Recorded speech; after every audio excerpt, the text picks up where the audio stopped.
In the early days of hip-hop, the MC was only meant to introduce the DJ at block parties and clubs in the Bronx.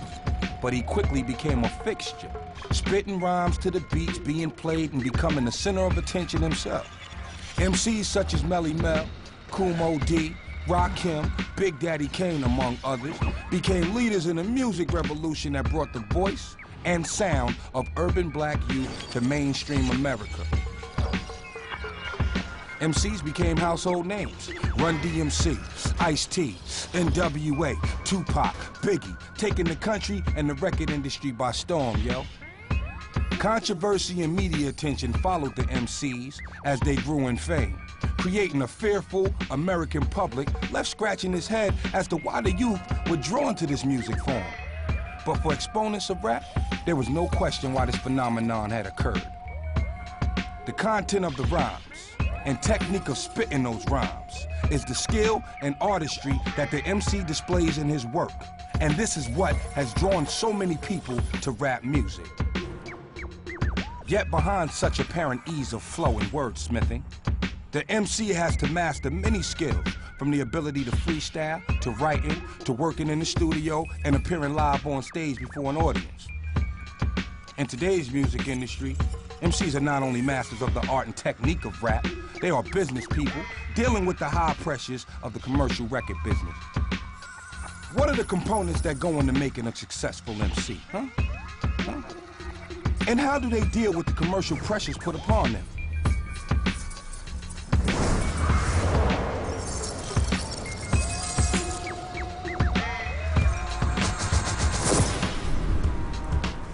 Hey, yo, man, there's a lot of things that evoke the image of the MC. A microphone, the glinted jewelry and gold cap teeth, a cap cocked to one side. But none of this speaks to who an MC is more than their name. My name, they call us, I got the name. My name is, my real name's, they know who I am. You know, a man gotta have a name, you know what I'm saying? You know what I'm saying? A name should always mean something because it's a statement or a word, you know? So names is important to me, you know what I'm saying? I think names are powerful, man, because it kind of like embodies what you're doing or what you're gonna do. Like when, in African traditions, when the child is born, they have like a big ceremony to like divine the name of the child, because they understand that when you name a child, it kind of puts energy towards their destiny. So it's very important, and that's kind of how, you know, we looked at it. And that when we formed Zion 9, we were both getting real close to God, and like we thought it was important enough that we just make that kind of like the main focus, what we're gonna do with music. 50 Cent is, I got it from a gangster from Fort Greene Project. He passed away, he's not active. So it's okay for me to take on his name. You know what I mean? And through me, they remember him constantly. You know what I mean? Because the name get called so frequently, and they go, yo, remember? You know? This and that, and if that thought pops back into their head, I thought it was a cool thing to do. They call us the Mall because we deep, we mad deep. You know what I mean? When we go out, it's a bunch of us, you know what I mean? That's why we call us Mall Deep, you know what I mean? Straight up, if you don't know, the infamous Mall D. They call us the infamous because of how we get down, you know what I mean? We just the infamous, that's our title. A lot of people be trying to use the infamous too, man. There's a lot of people. Stop doing that, please, man, because that's us, man. It is I, the infamous Jesus, Shock Jesus, AKA the fool in zebra print, goer of great places, breather of delicious air, doer of beautiful women. Minaj is short for my name, Nasir. So niggas wasn't saying Nasir back in the days. They was just like, yo, Nas, stuck with me. The name Killer Mike was a nickname given to me by a dude named Double D, who actually, we used to do these battle rap sessions, like at Underground in Atlanta, downtown Atlanta, and in the Green Lights, and I battled like 7, 8 dudes and just went through them. And the dude was like, you know, Double D's like, this kid's killing y'all.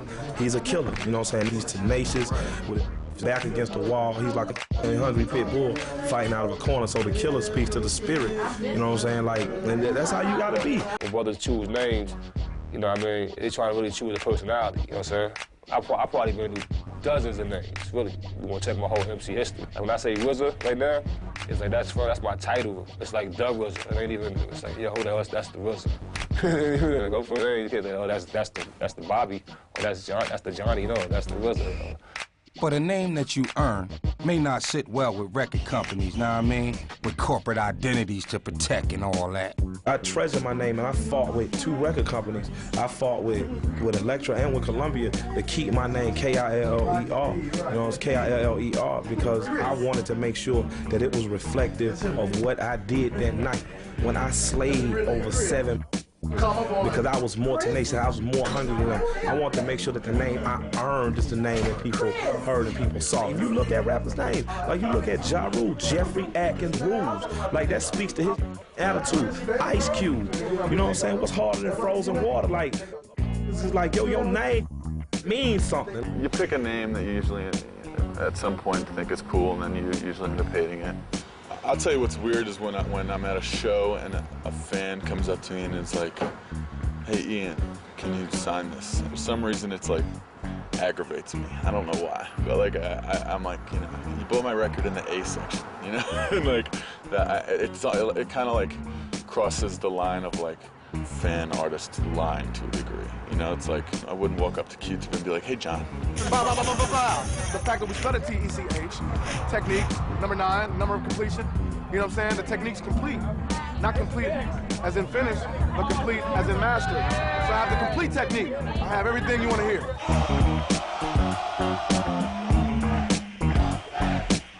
Got the name, you know, coming from an ill flick called The Mystery of Chess Boxing. You know what I mean? When I first heard that, it stuck like, yo, yeah, that's me right there, straight up and down. You know what I mean? And it was based on, you know, they fronted on the dude early in the flick, you know what I mean, or whatever. But money came back like 10 years later and just started smashing everything in sight.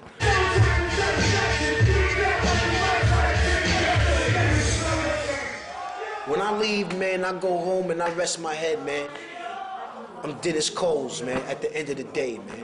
The same name that go on that check, the same thing that's on the birth certificate, and when y'all bury me, that's what's gonna be on the tombstone.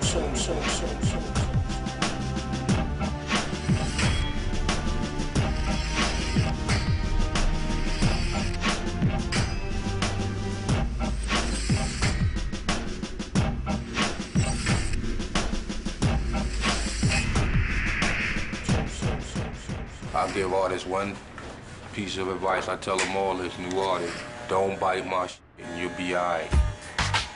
Early Jamaican dancehall music, which would eventually have a large influence on hip-hop culture, used different artists over the same popular beats. But perhaps unaware of this tradition, hip-hop considers such a practice repugnant. In the early days of hip-hop, if you so much as copied a beat or rapping style, you could expect to face some serious consequences.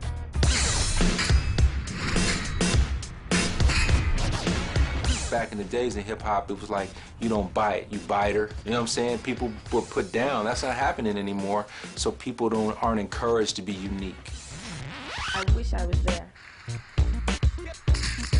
You know, when I first started rhyming, to steal, you know, another person's rhyme was, you know, they'll laugh you out the park. They'll laugh you out the club. It was more about originality back in the day, man. You know, that was one of the big things about being an MC.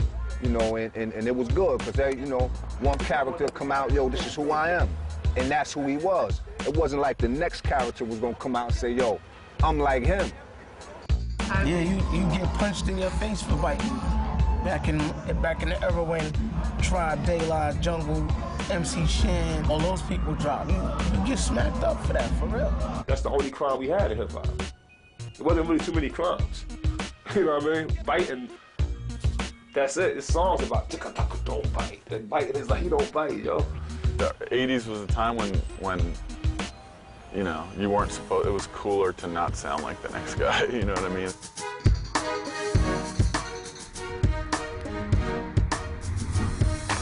Can you just shoot for some originality? You know, I think the whole Timberland, Missy Elliott type of vibe, you know, like they don't bite anybody. Like that just, you know, that just motivates me to continue to do my thing and to try to keep my thing separated from all the guys who are saying pimp player. But, you know, for the person who's not established, who doesn't even have a foot in the door, just left field it, you know, come from over there on, and, you know, make the music sound good. Did a 360 from, you know, being original to, you know, flow like him, say what he's saying. You know what I mean? So, you know, I hope that changed, you know what I mean? Like when I speak to a lot of the, you know, people in the streets, you know, they recognize it, you know what I mean? Like everything sound the same, everybody talking the same thing, you know, just putting it on a different beat. I have enough respect for the art form to know that I want to add something to the art, you know, to the culture. You know what I'm saying? I don't want to just take something that's been done and just try to regurgitate it, you know what I mean? But now people will kind of recycle choruses, recycle a line and kind of change it up, you know what I mean? And it's, you know what I mean? It's not at all. I'm not a biter like that. I came with my own. I hear a lot of people bite my style though. Hip-hop, you know, is like based off biting, period. Even though they say it's biting, because we take old people's music and jacket. I think it's all in how you bite.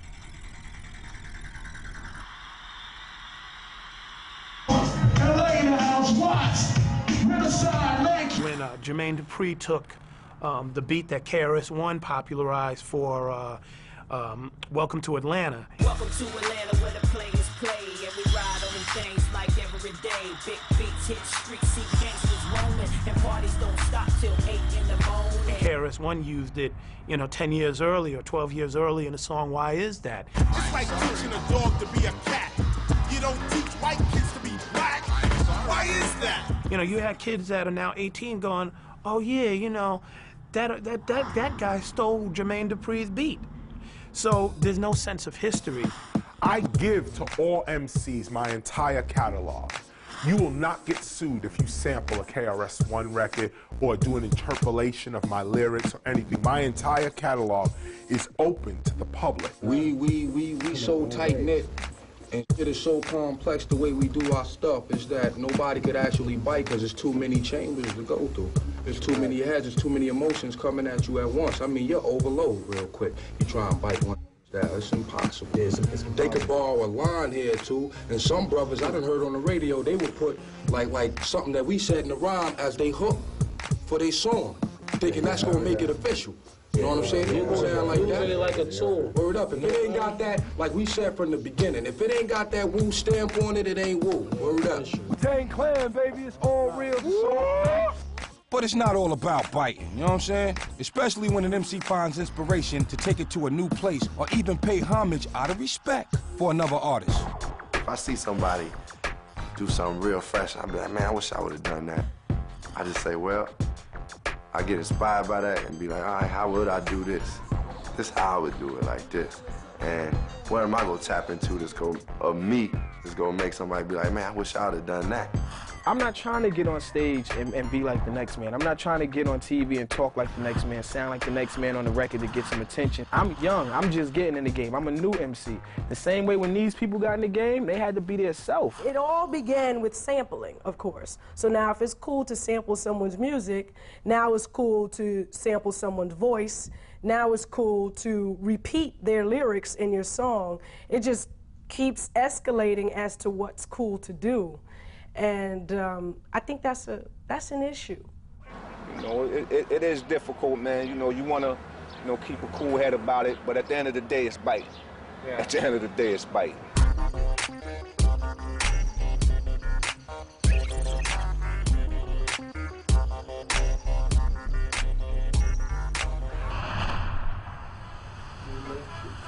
That kind of related to jazz? Yeah, I related to jazz, in many different things. Like the way John Coltrane used his brain. There was nothing written, they just start hitting.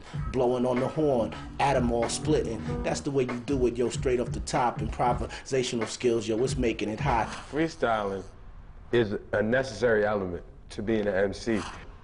Nowadays, you would never know that because most of the top MCs can't even freestyle. Many hip-hop heads consider freestyling an integral part of MCing. How do MCs create unrehearsed poetry? You're rhyming and you're fully aware of what is going on around you, but your mouth is doing something that your mind is not actually consciously making happen. In other words, you are thinking one thing, like the next rhyme. When do I get the crowd to say, oh, this girl over here keeps looking at me. This guy wants me to sign his picture. The music is too low. The music is too loud. All of that is going on in the MC's head, while out his mouth, though, he could be saying, I'll keep on bringing and singing until your ears is ringing and stinging, gleaming and dreaming, true MCing with meaning. Freestyle is just sporadical. Yo, dead looking, let off on air, again, take your bed in whatever, whatever, you know what I mean? Freestyle is just free. When you're doing a freestyle, you don't even gotta worry. You just you saying whatever the fuck you want to say, how you want to say it, and it's coming out right. Because you know that's what it is. Like. Before people decide to call it freestyle or being able to go off the top of your head, we just said it was Nipsey Russell syndrome, where you're just able to rhyme about anything at any time on top of things. So because I had that ability, I was very good at going around and winning battles because people would actually say what they had written, and I would just talk about what they had wrote. Look, man, a chess master employs patience, manipulation, timing, strategy, and a killer instinct when facing an adversary. Like a chess master, an MC in a freestyle battle must apply these same techniques. Freestyle is definitely like chess, and it could be compared to anything that involves strategy. You know, there's a certain amount of preparation for a battle mentally, but you can only prep so much, you know what I'm saying, before you're writing it and planning your rhymes. You know what I'm saying? So when you're like in a freestyle battle or off the head battle, it's exactly what it is. It's off the head. When it comes to battles, you know, bottom line, once you get into that, it's like nothing is sacred. You know, any and everything will be said about you. They feel that they can say anything about you, but then sometimes, like, if they're on the receiving end and you know, you have like 50 people around them laughing at them, you know, it'll get there. Like, heads will be like, oh, hold up, money, hold up. Sometimes it got to that. If you got roasted really bad, you may want to fight. At the Proud Bird in Los Angeles, California, a young Slim Shady participated in a freestyle contest. And although he lost out to the hometown favorite, Eminem earned huge marks for his freestyle ability. You want to represent on the microphone, but you rap sleazily. I ain't about to battle this fake Eazy-E. There ain't no way I'm gonna do this. It's so I don't give a I'm loaded up with a full clip. Rhyme of the month, you couldn't get the tape of the day. Take him away, I ripped him like a paper mache. I heard you rap before, you ain't about shit. This whole battle was mismatched like your outfit. Try to battle me and get your mouth split. You sold out like Ticketmaster outlet. The question. What is the question that's often asked? To be a true MC, do you have to be able to freestyle? And if you are a true freestyler, are your rhymes rehearsed or are they truly coming off the top of your head? And a true hip-hop head will know whether you're freestyling or whether it's written down or not. I'm gonna tell you this for your own benefit. You're the dope as especially when you wrote 90% of it. What you need to do is practice on your freestyles, before you come up missing like Snoop Dogg's police files. When you make up this shit on the top of your mind, it's like your mind is, you working your mind, you know what I mean? Just pop up, oh shit, I said that. That's all a part of knowing that you have it, you know what I'm saying? Now just think about it if you sat down and thought about it. Some cats are truly freestylers, which freestyle with no net at all. And other cats are freestylers that freestyle on paper, you know, and write. You might just catch that verse that day, you know what I'm saying, and be like, it might not pertain to a song or anything, but it's just a hot 16 bars. But the rhyme that you've written is written for any environment. So you can interchange words. You can use the freestyle ability on top of a written piece. A great freestyler may make for a great MC, but recording records is a different game. Pay attention now. I noticed that a lot of freestylers actually freeze up when they get in front of that big microphone in the booth and there's 10, 12 people at the studio and everybody, you know, it's not a freestyle battle. You don't have to beat one person or a group of people. It's you against the actual tape. Like, you gotta record this and people staring at you like, you know, killing the stigma of freestyle MCs don't make good records, because it's not true. Because if you really think about it, anybody that writes rhymes, when you write a rhyme, it arrives in the form of a freestyle anyway. It's just a matter of how you catch it and capture it and put it down on paper. Some people can make songs and no freestyle. That's crazy. Some people can make good albums, can't freestyle a lick. Some people make good albums, don't even write their own rhymes. Some people can battle and kill anybody and can't even make a song that sound tight.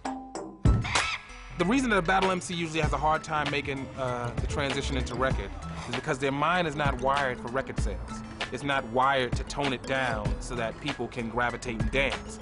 They're only trying to be as lyrical as possible, and unfortunately, the only people that really, really love lyrics on that level are authentic, thorough hip-hop junkie fans. Like, you have to really, really love hip-hop to want to buy a record just to hear what somebody's doing lyrically. Because the average fan is just a music fan. You never know. 3 years from now, freestyle raps might be the most popular form of rap, but it's just not that right now.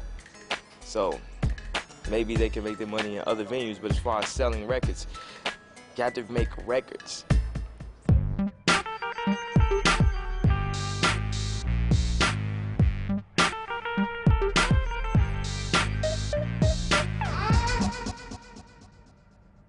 One of the highest profile freestyle battles occurs on BET's 106 in Park, which features, you know, Freestyle Fridays and all that.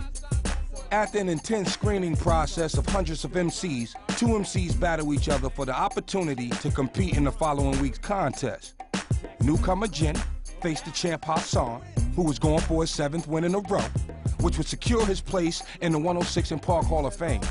Like, my first week going up there, that made me the challenger, and I was trying to take out the champion. Of course, when I stepped on the stage, it was already, the shock factor was there already. Because they was like, he's here to battle, you know what I mean? And the beauty of it, you know, that guy that I was battling, he was going for his 7th to make it into the Hall of Fame.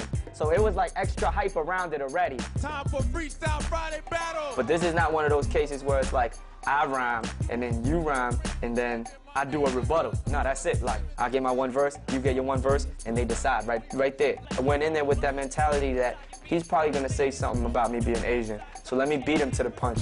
You got 6 victories? I wonder if this'll hurt. The closest you'll get to 7 is the number on his shirt. Yeah, I'm Chinese. Now you understand it. I'm the reason that his little sister eyes are slanted. If you make one joke about rice or karate, NYPD be in Chinatown searching for your body. So then the crowd, they was just like, oh, you know what I mean? Like, yo, where's this coming from? You know, being that you're of a different culture and you have that edge, they want to hear something ill from you. Because, like, as quick as they gonna show you love is how quick they're gonna be like, this kid is a joke. This Chinese kid trying to rap, you can't be serious. All right. Hassan, get focused immediately. I went up there and I said what I had to say, and I guess to an extent it worked. Because he did come with the Chinese jokes. Yo, I don't really think you want it with this cat Hassan. I have you in BT hooking up Rob wontons, yo. But it lost a lot of its value. It's not even so much about the complexity of what you say. It's just that quick instant. If you could say something that has shock value or comedic value, then you got the crowd already. Yo.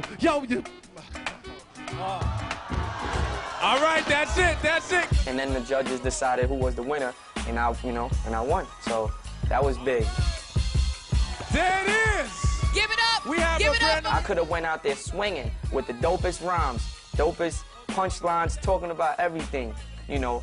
And all it takes is for him to say one Chinese joke, and that'll pretty much discredit everything I said, no matter how dope it was. That's just how it is, like in a battle, like in the heat of the moment. It's about who can capture the crowd. No doubt. So this is the 2nd week now. People were still a little like, like iffy. You could hear the buzz around like, yo, did you hear about that Chinese kid that won the Freestyle Friday? Took out the champion that was going for the, like they probably didn't even know my name yet, but you hear. He got lucky, you know what I mean? He probably got lucky. Let's see what happens this week. You have exactly 30 seconds to do your thing. When the beat stops, stop rhyming, it's a wrap. This guy saw last Friday's episode, and he pretty much know who he's gonna be battling, me. Whereas I'm oblivious to who it's gonna be. Like, he did literally a whole verse about me being Chinese. Like, every punchline that he had was in reference to me being Asian. Get ready, Yo. Challenger first. The problem. Scoop, hit it. I'm the champion. This guy comes. he came out crazy. Yo, and yo, I'm mad free. You acting like I ain't the one. Why you got me battling Bruce Lee grandson? Yo, I'm a star. He just a rookie. Leave rap alone and keep making fortune cookies. Look, I'm that guy. Yo, his mom was a menace to society, saying hurry up and buy. In the hood is where they'll find your body, dog. I'm the kid, you just Mr. Miyagi. Look, I kick raps and spit fire. Yo, he just kick and be like, hi-ya. Dog, I know why your eyes is ish, cause you keep staring at my pinky. Yo, let's go, holla back. By the time he finished his verse, That was a good run. Stand right there. everybody was thinking, it's over. There's nothing that Jin can do. It's done. The judges, the crowd, even Free and AJ, I remember, they was like, oh man, this is, you know what I mean? Because I'm looking at everybody's face. I'm like, they're really eating this up. So it was my turn. And the first thing I said to him was, You wanna say I'm Chinese, Sonny? Here's a reminder. Check your Timbs, they probably say made in China. Don't make me get on his tip and straight kill ya. His name is Sterling, cause all he rocks is silver. Do you stop following trends? Your girl must love alcohol, cause she be swallowing gin. Yo, I'm about to flip the script when it's coming to it. Hey yo, you see me spitting on the block, you run into it. This is 106 in Park, I'm a hard act to follow. You an amateur, you go to the Apollo. Cause I'm freestyling, knowing I'm done. Son, you ain't a baller, tell the audience the truth. I saw him breakdancing for spare change on 40 dudes. Then the crowd just went berserk. Once again, the judges decided that I won. And the crowd was like, yo, that's it. So from that point on, it was like, we're cheering for Jin. We're rooting for him. After the first and the second week or so, we was already getting a lot of interest, various labels contacting BET, like, how do we get in touch with Jin? Jin went on to win his next 4 battles. Rough Rider Records signed Jin to a record deal during his 5th week. Wow. Expecting him to announce his signing after winning the 7th week, this put tremendous pressure on Jin. The champ, Jin, he's going for his 7th win today. What's up, family? What's going on? All right. I'm just ready to, let's do this. Let's do it. Yo, hey, hey, hey. Who you supposed to be? Bruce Lee with his pants all sagging? I'm your you dog. There'll be no return of the dragon.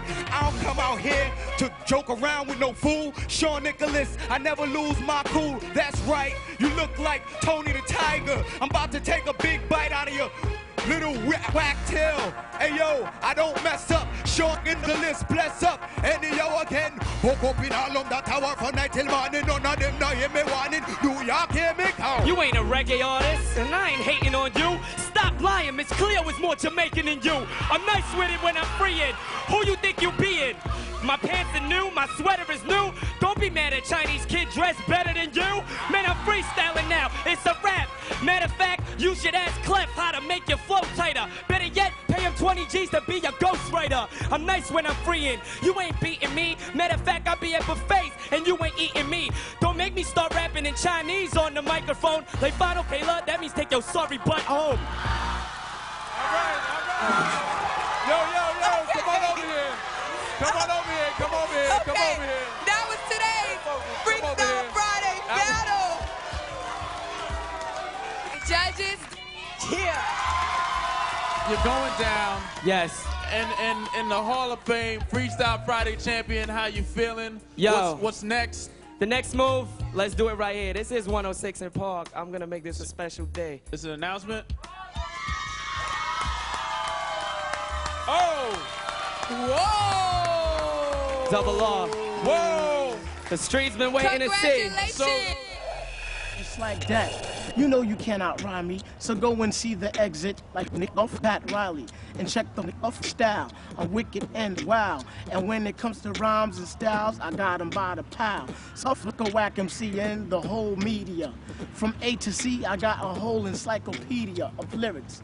You know my style, you know my stilo. I'm on the TOP and all the rest of your are below. Me, 5E, MC of the year.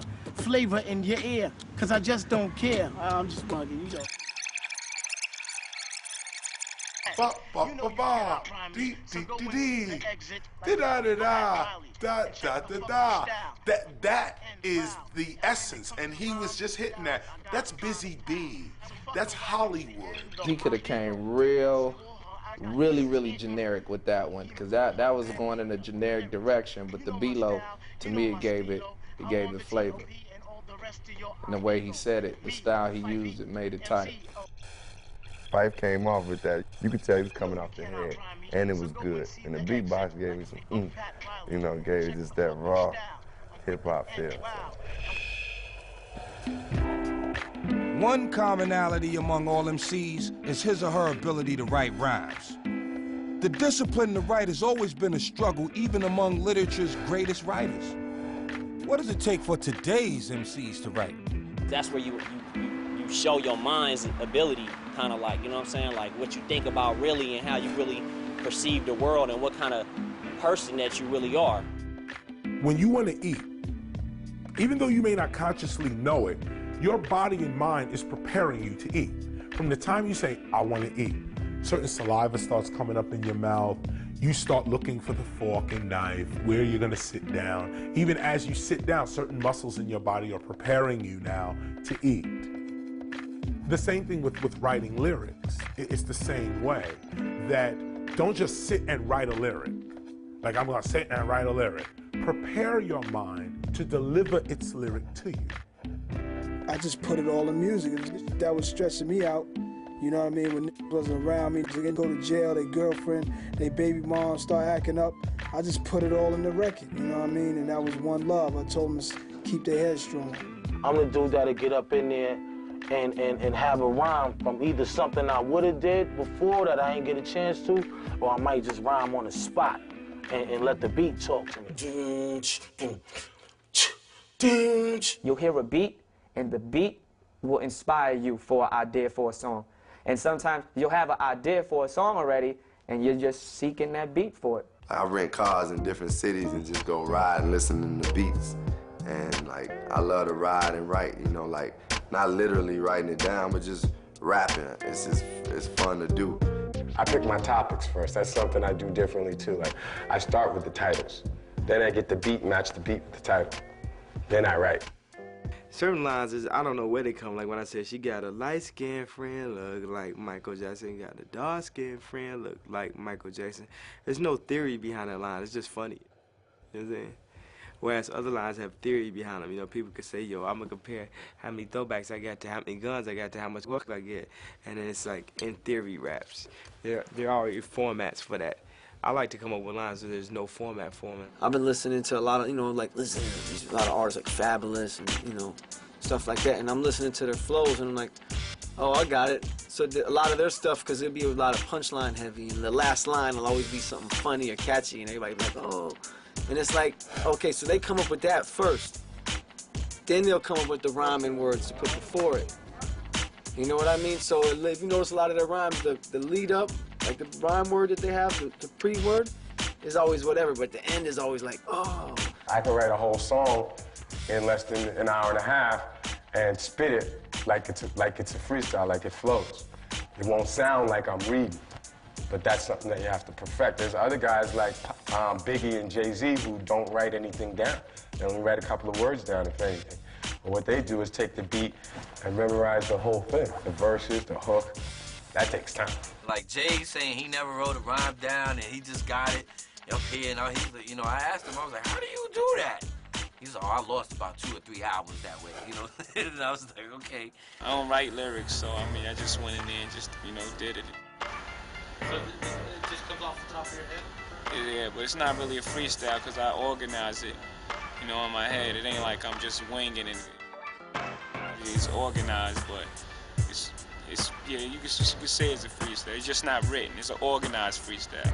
If you don't have some kind of sense of writing things that aren't raps, like writing poems or writing stories, that you're gonna have problems writing a rap because, you gotta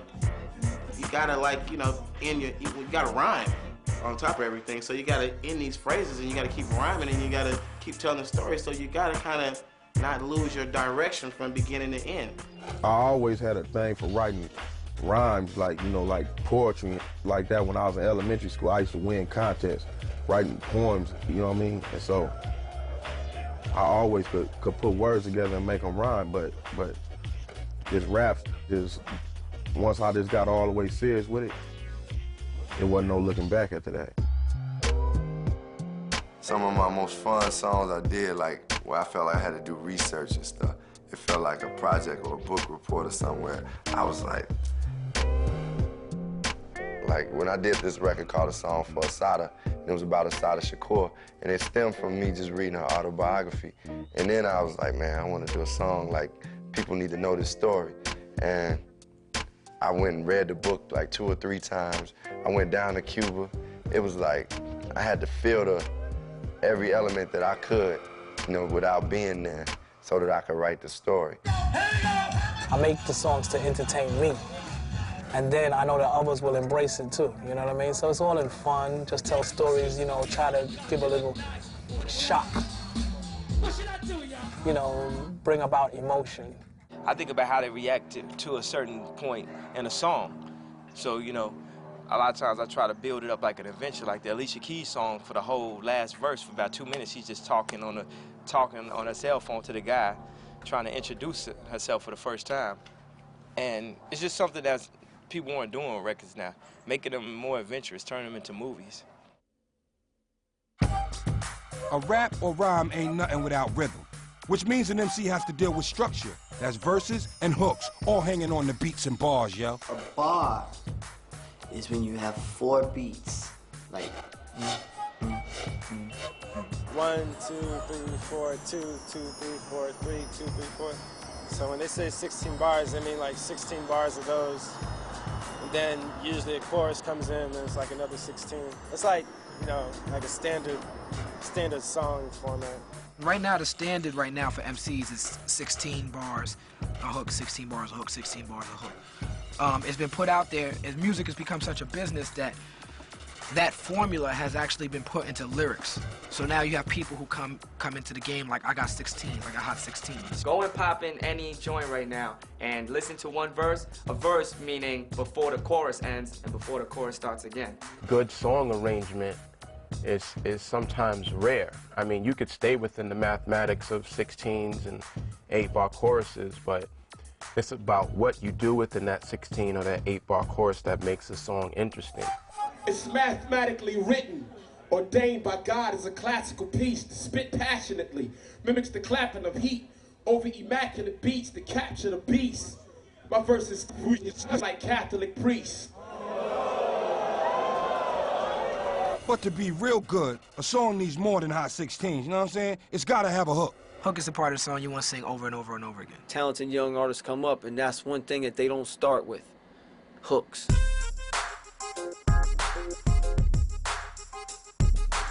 In the rap world, the hook that's your chorus, because it's like that kind of has to sell your song.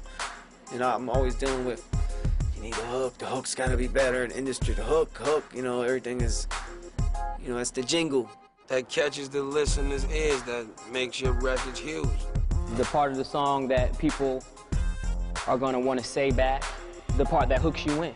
Big pimpin', spinach. I don't even know what they said after that, but I just know big pimpin', spinning G's. You know what I'm saying? I know that those are good choruses, those good hooks that get you. Do that, which is nothing but, you know, it was kind of like a hook that people caught on because they would listen to the song and say, oh, I like that part when he goes like that. Okay, it's that part, you know.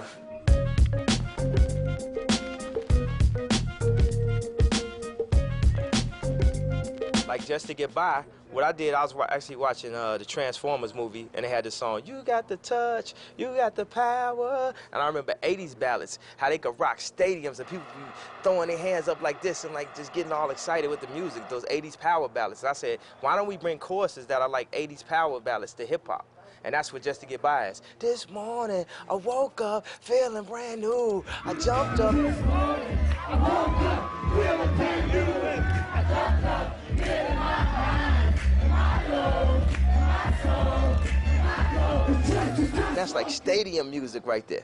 You can have a hook within the verse as well. You can be saying something in your verse that people will catch on to. Big, he used to just go, He got $1 Million. It's something about when he go, that was crazy.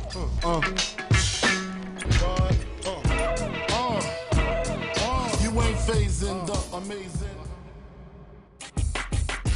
And then every MC has to be mindful of flow and rhythm.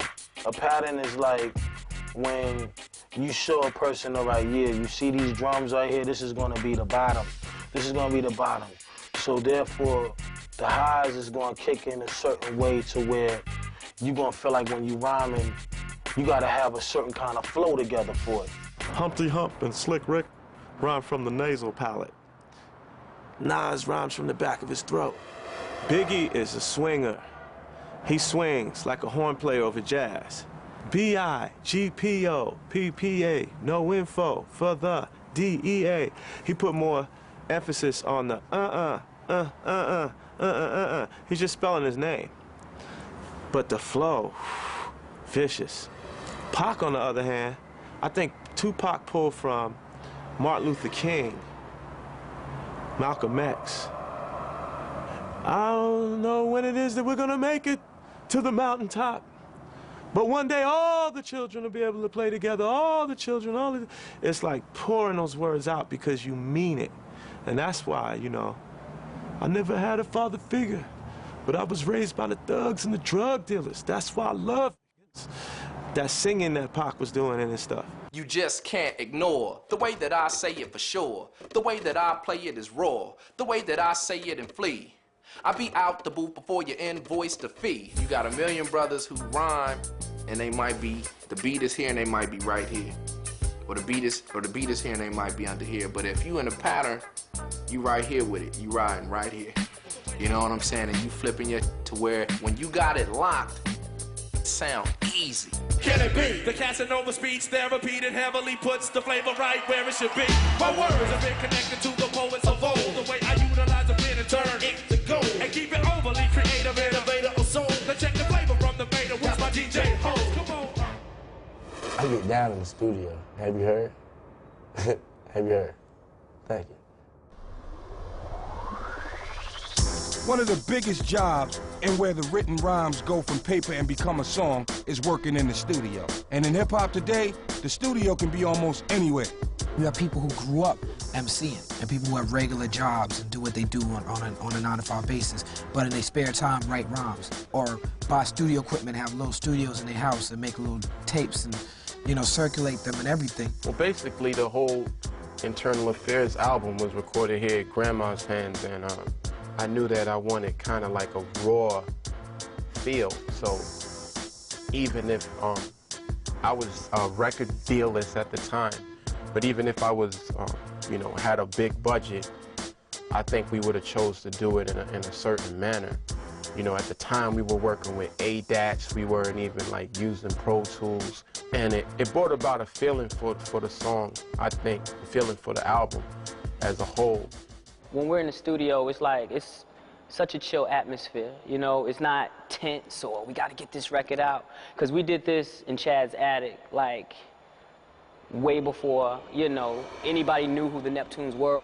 And it takes a lot of the stress out of it because this is what we're used to. This is what we've been doing. And it's like, you'd be a fool to get a deal and freeze up and lock up and act like you don't know what to do in the studio. If possible, try to demo it, even a cheap, you know, cheap recorder, you know, demo of it. Sometimes hearing it a lot and you kind of learn it and you can, it allows you to be able to come off better when you do actually record it. It's like a rough draft and you can listen to it and go, oh, that's cool, but when I get in there, I'm gonna change this or something, you know? A lot of times when you in the big 48-track joint at Sony, you get a little comfortable. Yeah, and it's a little too pretty. But I think the advantage of, you know, doing it at home is you're not constrained to, you know, you have an hour left, you know, finish your mix, you know, you're just sitting here at your leisure eating, you know, some string beans and, and some lima beans, and you're just, let's finish tomorrow. The studio is getting built in the house. I don't have to come in you sick studio no more. You feel me? Only thing I gotta do is take it out, get it mixed and mastered. Just like every MC has their own style and flow, they also have their own way of, you know, working in the studio. once you demo a song and you know the lyrics really well and you know the expressions of how you want to say something, it usually comes off better in the studio. It just is a lot. It just comes off better than someone who writes in the studio and goes in there and it just doesn't seem to be as smooth because, you know, they're kind of, in a way, reading and learning at the same time as you know, recording them. Lately, it really a lot. I've been, you know, just coming up with stuff while I'm there, you know, just trying to feel the vibes and just catch the moment, you know what I'm saying, rather than focus hard on the lyrics, you know what I'm saying, just like catch the vibe of the song and just convey it through the feeling. In my world, you shouldn't even come to the studio and write rhymes. If we're tracking the beat and we're getting ready to like lay some vocals after we finish tracking, make sure you're ready. Don't sit there and start writing while we're tracking and then you're sitting there, your rhyme is half. Whatever you think my greatest song or my greatest rhyme was, I probably wrote it right there. Like, I never really spent weeks on it, you know what I'm saying? I never really did that yet. And that's gonna come in a minute, and that's when I'm gonna be crazy. That's when it's gonna be over for me, you know what I mean? And for every MC, the atmosphere in the studio is as important for the creative process as the beat and rhyme, yo. We need a mic, we need an ill beat, you know what I'm saying? We need the ill lyrics. No, I don't like to drink. I don't like to smoke. So none of that takes part in the studio. And as a matter of fact, I really don't like the producers that I'm dealing with to do that in the studio either, because it kind of messes with my vibe. I can see if we was all smoking and drinking together, cool, but when one is and one's not, it's kind of hard to gel. Working in the studio ain't just about standing in a booth in front of a mic, you know what I mean? Knowing the tools and the tricks is as much a part of the technique to making a great song. You know, you have your choice of how you want to go about making music. You could learn an instrument and get a band, or you can sample music. I think the essential producer, you know, has whichever piece of beat sampling, record sampling piece he's going to have, whether it's still a 1200 or a 950 or MPC 60 or the QY100, you know what I'm saying, by Yamaha. And it's a MIDI controller, right? So basically what this does is it controls the other instruments I have. So I could compose a whole tune on this, you know what I'm saying, the different parts of a song by measures, you know what I'm saying, each note. And then this will control whatever else I want. So usually it's based off a sample. Maybe I have a really good idea, song idea, and then I'll go back and make the track around it. How my tracks, like nowadays I'm using like live strings. I use Miri Ben-Ari, guitars, keyboard players to duplicate the sample. And I still leave the sample in there so people don't know if it's a sample, what it is. It's like just a new form. I might be giving away a little bit too much information right now, but hey, you know, when people bite, I'll like make up something new, so.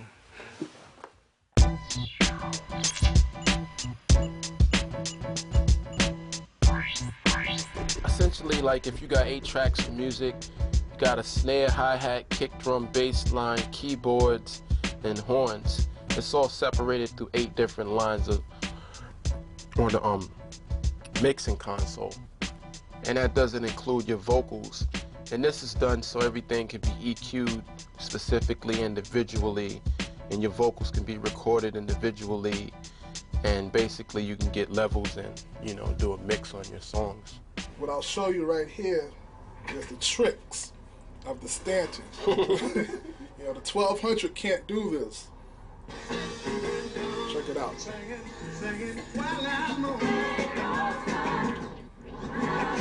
Backwards at the same speed. 45.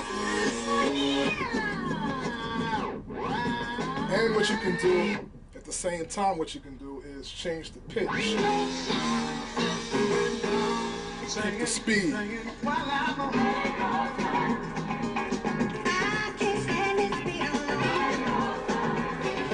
It's a beautiful thing.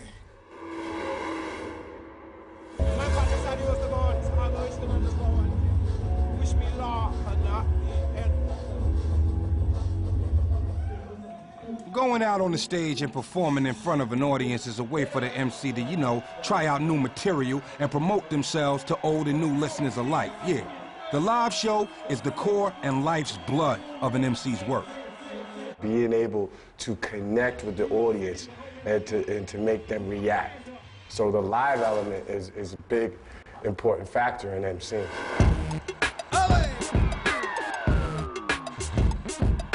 I love performing. Performing is... This is where I get to penetrate, you know, everything about the next individual. You know what I'm saying? This is how I get to get into the individual's mind. This is how I get to get into the individual's body, you know, his soul. It's a full sensory experience, you know what I'm saying? Like, you touching the crowd, you hearing the music, you smelling the smoke, you know what I'm saying? Feeling is when you walk out on stage and it's just a couple of thousand people in the house and they just go crazy, you know what I'm saying? And you ain't even got to say, and you ain't even said nothing yet. When you get up on stage, it's like you get to show a whole nother you, and you get to uncover all that shyness and everything, and just all the attention is on you. I mean, MCs, they like attention at the end of the day. That's just what it boils down to. Because every time you take that stage, you are the main act, steal the show. I don't know. I heard DMX say, I don't know if I go first, middle, or last. It's gonna be my show. You know what I'm saying? That's what I try to do. Every time I get on stage, this is my show. I definitely need a shot of liquor or some wine or something when I'm live, because even though I did millions of shows, I still get butterflies, whether it's a hole in a wall or arena. So it's just something about that. Sometimes it's good to be like, tense and frustrated when you rhyme, because then because rhyming is like, man, for me, it's like a psychological release. I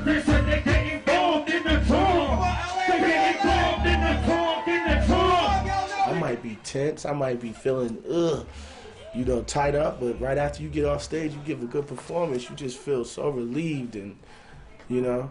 Yeah, when I break it up, black, keep your eyes on the dog tag.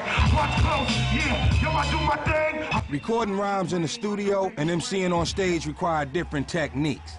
How does a pro deal with the stage experience?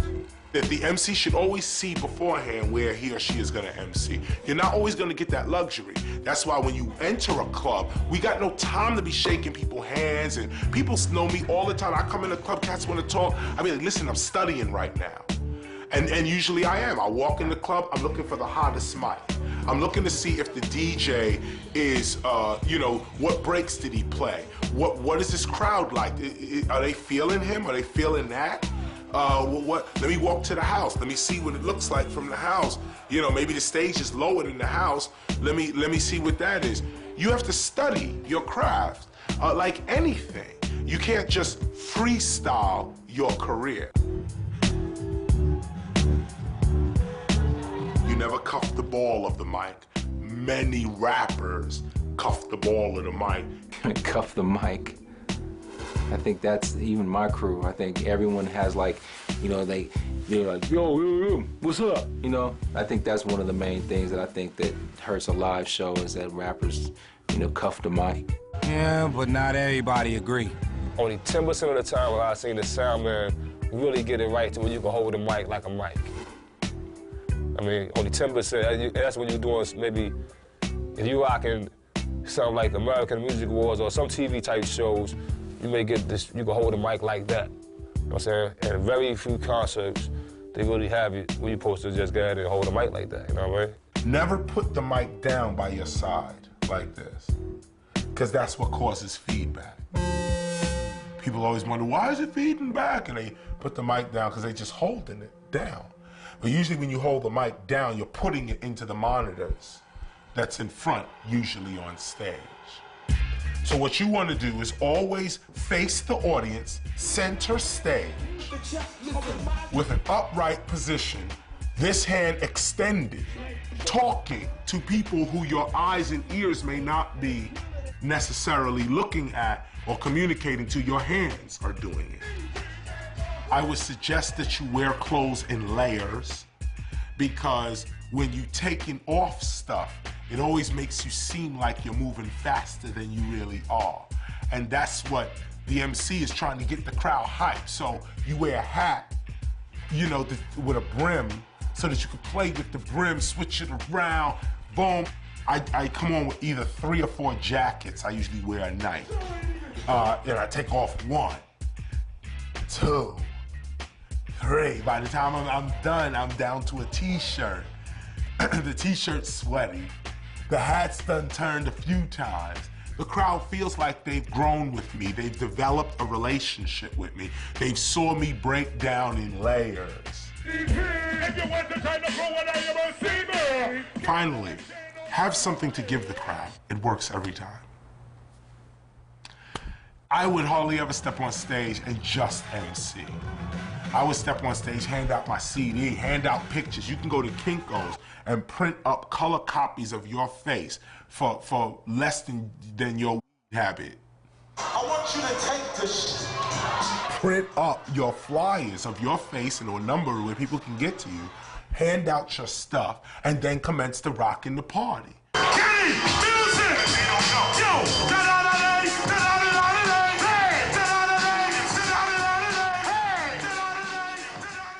your dogs in the kennel, walking your projects and let off in the middle. Door to door, I'm coming like I'm shopping the demo.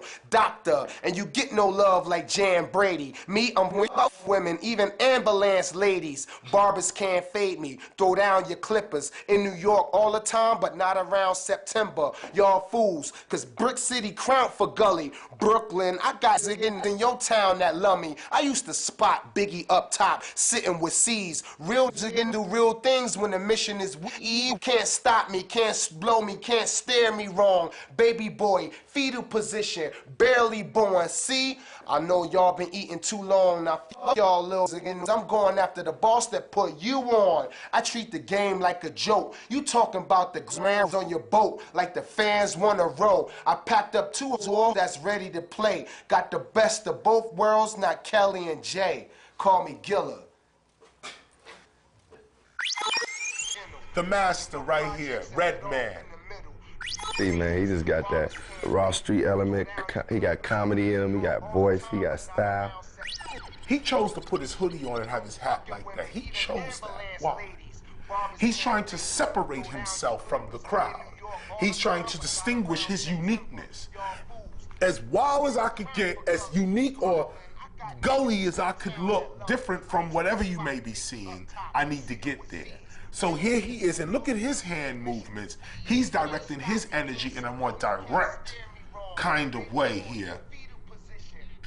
He just dropped it, man. That's a rhyme you hear at a concert and just be like, man, Redman lit that up. He go say that rhyme anywhere and people gonna be like, geeked off that. And see how he breaks down into that? See, and then he gets humble with it. After he's unslapped you up, then he slinks back into, yeah, I'm back again, it's me. Yeah, he rhyming about 2 worlds now is ready to play. Got the best of both worlds. Not Kelly and Jay. Them words rhyming, it just sounds sweet. The way he rhymed it, but it made sense too. So it's like Redman just the epitome of it.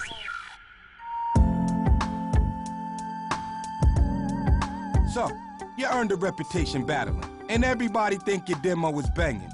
So now what? How do you break into the game? It's obvious. You connect with an MC who's already where you want to be. There are no hookups in hip-hop. Stop looking for a hookup. It's hard to earn. You know what I'm saying? You got to get a lot of work doing this. You know what I'm saying? So get out there and do the thing. When I tour Europe, I come home with MCs from every country. You know, CDs of rappers in every language. And you know what? There's a lot of good stuff out there. There's a lot of whack stuff, too. I listen to some of them. I give some of them to my A&R of my own label, and I give them to the A&R Rough Riders. Sometimes you can't listen, you know what I'm saying? Because it's like all the hustle and bustle that goes on with this rap music. But, you know, when you do have time, you do listen, because you never know. You might come upon that diamond in the rough, and like you might just bump into the next DMX, Jay-Z to expand your career. I travel, yeah, definitely. I throw it in and listen to it, definitely. I met Lil Flip a long time before he got signed. Pastor Troy actually gave me a CD before he got on.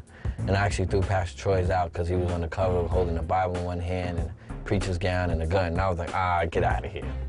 But getting a demo heard involves more than handing it off to an MC. Tired of y'all is running up on me with that, listen to my demo. I listen to it based on what you look like, what you said when you gave it to me, how you approached me, what the tape looks like, the CD, how it's packaged. I mean, if the handoff feels good, then I'm gonna put it in a special pocket. If it just looks like you wrote with a marker on a CD, it doesn't have a case, you walk up to me with your head down, your body language is not very confident, you know, I'm looking at all this, your appearance is not looking like, okay, you could be a rap star, because I don't think there's any one element that says you're a rap star, like the look or the sound or the production. I just think it's a combination of magical things that's gonna make you a star. Every CD I get, I don't listen to.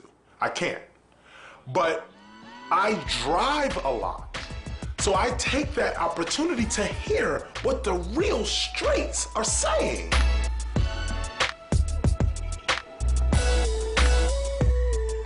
Where's the number? That's the first thing I'm asking, because if I like it, I want to be able to contact you. And what is on here? What am I about to listen to? Are you rapping? Are you singing? Okay. On a scale of 1 to 10, where do you rate it? And if you're saying under a 10, then I'm handing it back to you, because I don't have time to listen to anything less. And who am I gonna convince if you can't even convince me that you're hot? Most MCs have busy lives, and getting a demo to them is not necessarily the best way to get heard. A lot of times, I'll be on the move, or the artist might be on the move, and they might not have time to listen. They might say, well, you got a CD, you know, and they might take your CD, and some artists don't listen to CDs. I know I done got a lot of CDs I just ain't listened to because I ain't had the time to really, I didn't even have the space, like the mental space to want to sit down and listen to it. But some I do, it just depends on what mood I'm in. I'm just being real about the situation. Like, people come up to me, like with CDs and stuff, I either take them, but I still tell them, I can't help you right now. I'm still trying to get up there, you know what I'm saying? To be honest with you, I heard Dr. Dre say it the other day, and I totally agreed with him. He was like, he'd never heard a dope demo tape. And I haven't either. My experience is, if you dope, I'm not gonna hear about you from you giving me a demo tape. It's gonna be a reference. Somebody I know is gonna come to me and tell me you dope. Or I'm gonna go to a show, I'm gonna see you, and I'm gonna be like, wow, he's dope. Or I'm gonna see you in the street, and you don't have a demo tape. A lot of the demos I'm getting, it's like, dude, do you know that this sounds exactly like this guy? You know? But then again, they might get a deal quicker than like if Gang Starr was shopping a deal today, because we sound original and they don't. Breaking into the game is hard work, yo. As hard as putting a demo together. So what's the best approach? Eastside Boys Lil Jon worked in Jermaine Dupri's office for years.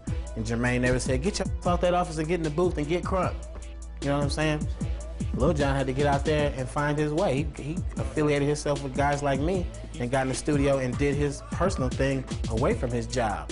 And now he's, you know, making millions. So it's like a star will be found. And so I listen, and every once in a while, I come across someone who is talented. And I say, can you travel? I don't even take them the record company route. It's not necessary. I say, can you travel? Because if you can travel, you can get some money.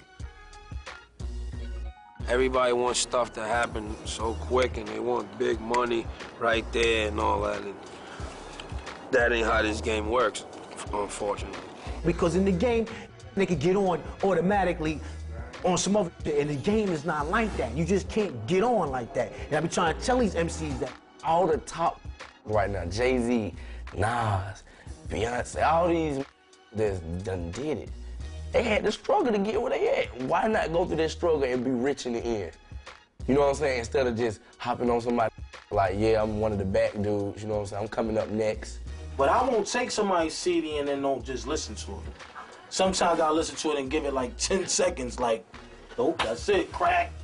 Throw it out the window, nope, that ain't my style. Because it might not be my style. But I will listen just on the strength that I've been in that situation before. And I never had to come up and make anybody listen to my shit. But I did have to come up and get into the industry and say, play my. It was once said by my man Q, shake my hand, but make it a firm shake. Say what's up, Ice Cube, but then break. I mean, basically just make it short and sweet. And if a person feel like they want to hear rap and they willing to listen, give them your best rap. And don't expect nothing. You can't expect nothing. You gotta understand that every artist ain't your avenue to get to your record deal. It's really irritating at a point where a cat just keep coming up, and if you really on a mission, you might be somewhere with your little girl, your daughter, or somewhere with your mother, and you know you might not really want to spend that time doing that at the time. I made demo tapes and solicited them to labels for many years. And the moment I stopped doing it is when I started becoming successful in this business. When I was like, you know what, a demo tape, I'm gonna do it myself, is when everything started happening. I love y'all. Goodbye.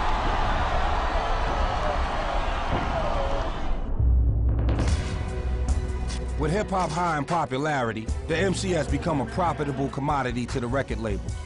But this has brought about friction as the artists struggle with the high-pressure demands put on them by the commercial world. We as artists, we always get these pressures from record companies nowadays, like, yo, we need the single. We need something that we could play on radio, you know what I mean? The commercial pressure at first was daunting, and at first was a lot of pressure, and, you know, I tried to write certain records, probably records you will never hear. This is what's popping on the radio now. True. I'll be like, word, get out of here. We never really had no, you know what I'm saying? We always had creative control for our words. So but they still really, try to sneak in there. Still try to throw a little advice, a little.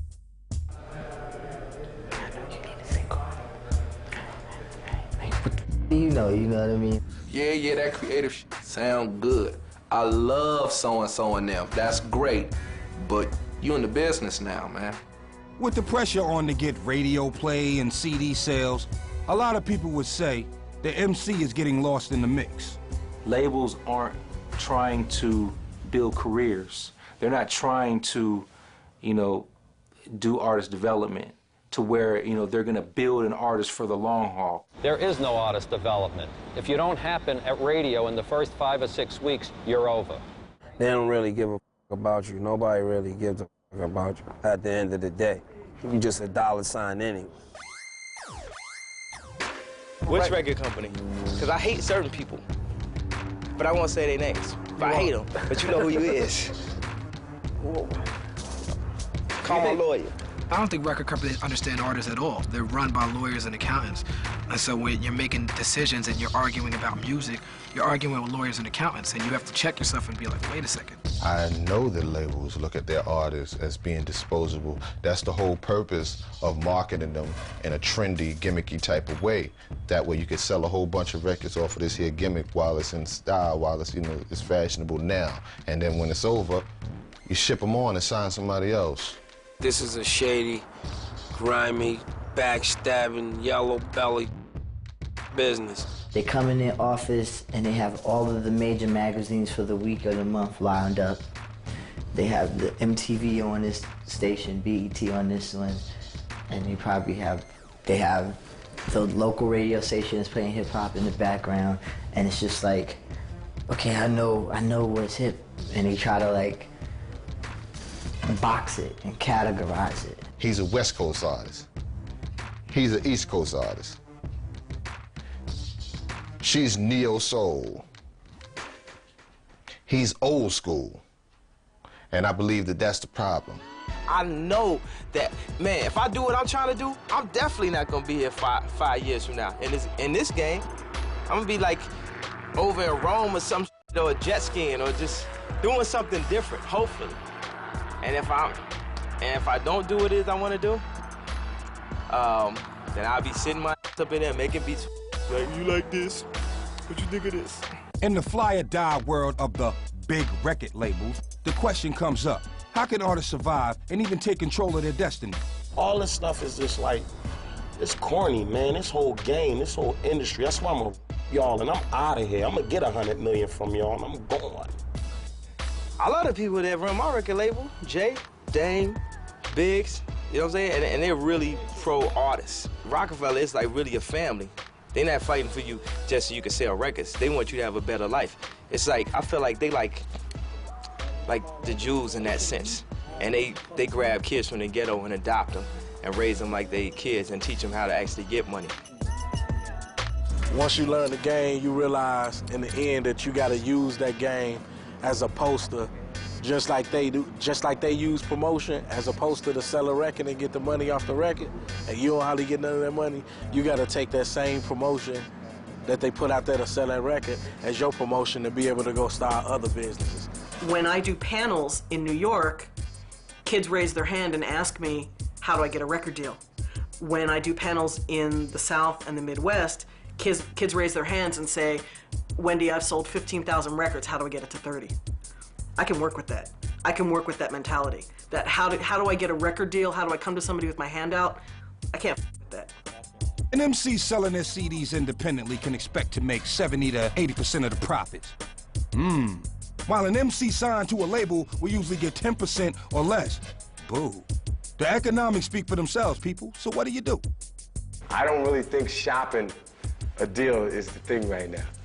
Press it up or get CDs made up, walk your dogs, go to the clubs, go to the stations, whatever you gotta do, open mic, whatever, showcases, whatever you gotta do to lock down your area, that's how you should do it. That's where the game is at now. It's back to that independent label thing.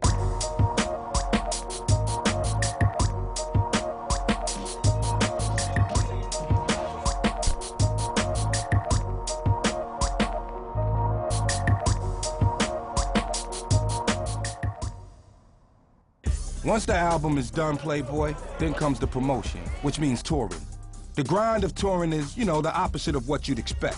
Your carriage is a van, if you're lucky, a tour bus.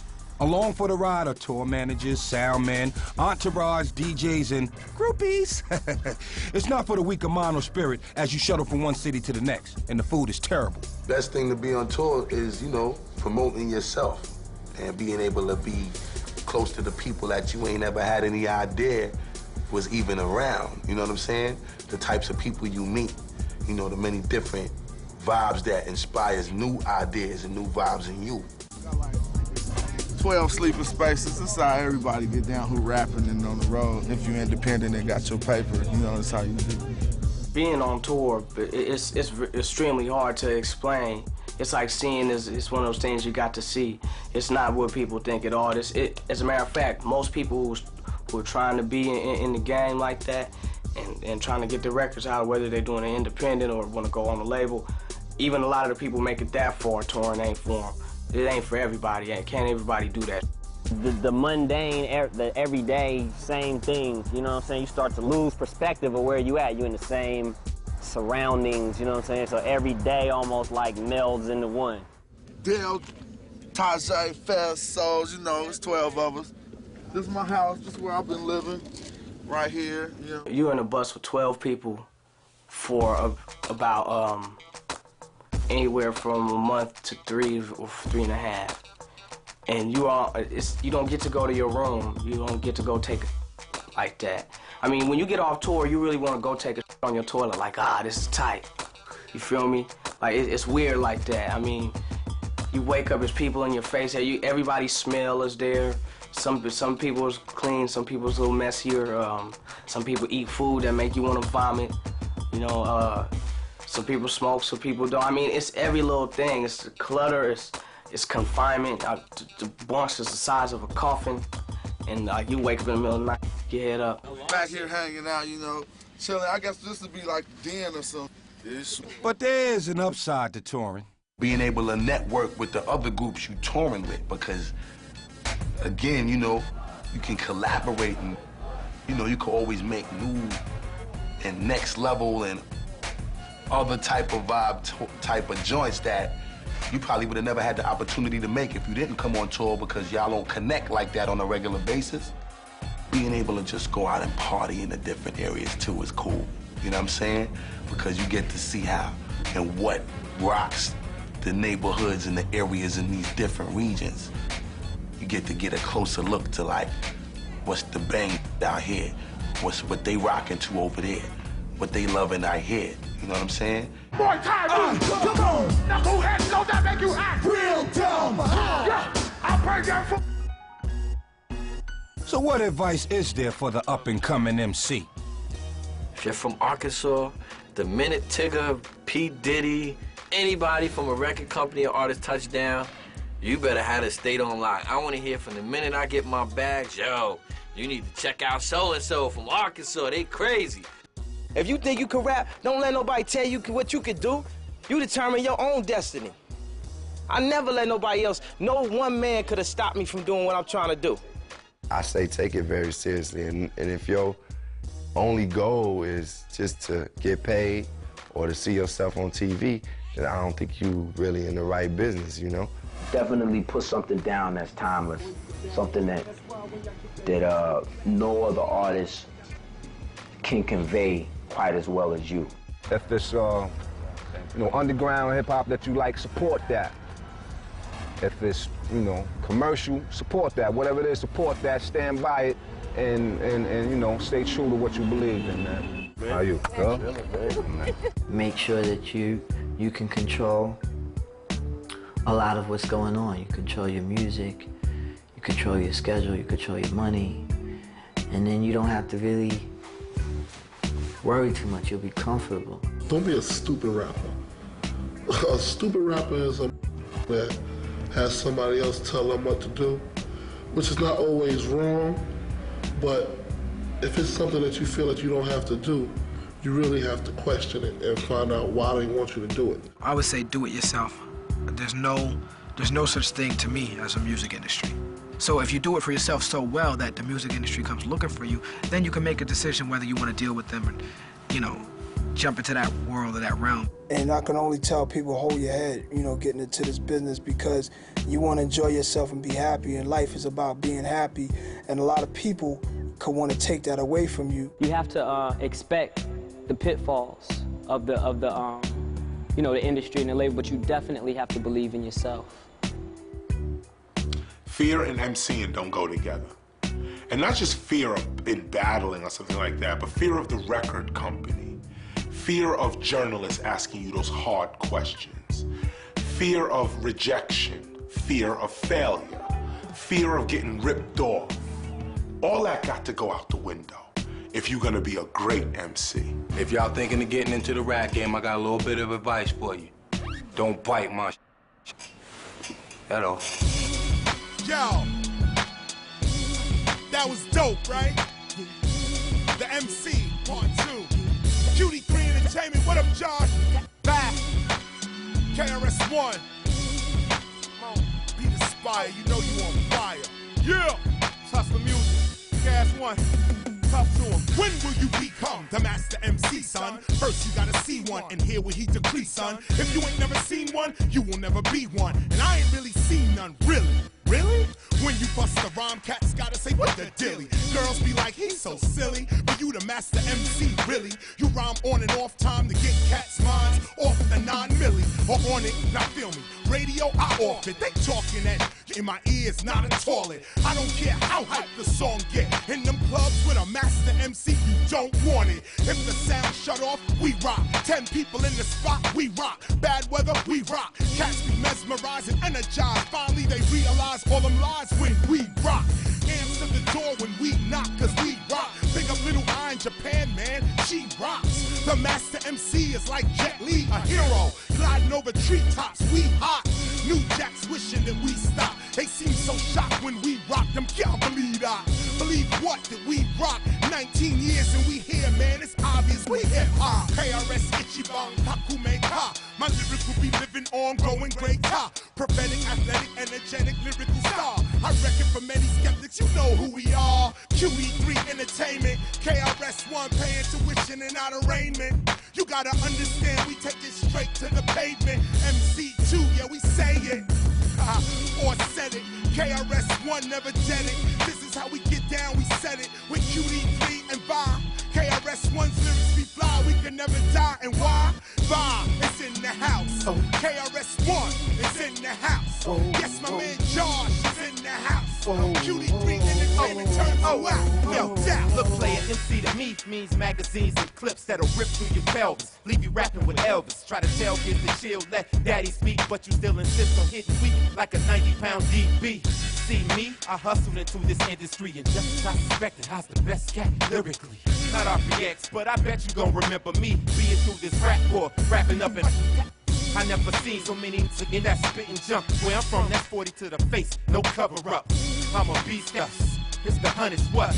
And them killers that you run with, dog, they run from us. I'm a beast and the best, not from east or the west. It's a Chi-Town thing, better learn to deal with it. Cause every hanging out now sucks to me. And if your flow is sick, I'm full blown AIDS.